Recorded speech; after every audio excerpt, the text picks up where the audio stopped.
একবার লটারিতে 5,000 টাকা পেয়েছিলাম। সে কি আনন্দ!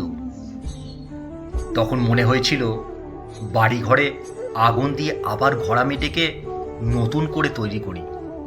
এত টাকা! উড়ি বাপরে! এত টাকা দিয়ে কি করব? টিকিট ভাঙাতে দোকানে গেলে ভদ্রলোক বললেন, আগে 500 টাকার টিকিট কাটুন, তবে নগদ টাকা দেব, নইলে নয়। অগত্যা 500 টাকার এক গাদার টিকিট নিয়ে বাড়ি ফিরে দেখি বন্ধুরা উত্তেজিত হয়ে বসে। তারা ডিমান্ড করলো খাওয়াতে হবে। কিলো 5 চিকেন এনে তাদের খাওয়াতে 1,500 গেল। উপরে পাওনা তাদের এঁটো বাসন কোসন ধোয়ার আরাম। সপ্তাহ শেষে বাড়ি গেলে মা বললেন, শুনলাম লটারি পাইছস, একখান টিভি কিনা দে।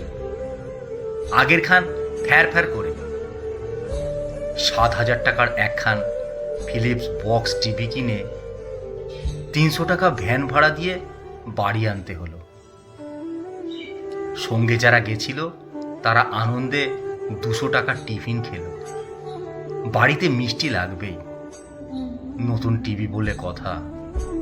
ছোটবেলার পড়ানের বন্ধুরা গ্রামে থাকে, তারা দল বেঁধে এসে জানালো খাসি খাবে, নইলে তারা ছাড়বে না। বিকেলে যখন মাংস কিনে ফিরছি তখন মনে হচ্ছিল, কেন রে ভাই লটারি পেলাম, লটারির গোষ্ঠী কিলায়। ফিরে দেখি বোন হাজির। একগাল হেসে বিক্ষোভ জানিয়ে বলল, লটারি পেলি, একবার ফোন করে বললি না? পরদিন সকালে উঠতে উঠতে এক ভাগ্নে হাজির, সঙ্গে ফুটবল মতো এক বন্ধু জুটিয়ে এনেছে।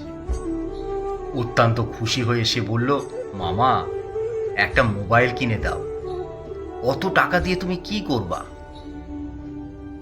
ভাগ্নের কথা শুনে মনে হচ্ছিল লটারি না পেয়ে এক বোতল বিষ পেলে ভালো হতো। কাণ্ড কারখানা দেখে আতঙ্কিত গৃহিণী রাতে বলল, সব টাকা তো ফুরিয়ে যাবে, লটারি পেয়ে আমাকে কিন্তু কিছু এখনো দাওনি।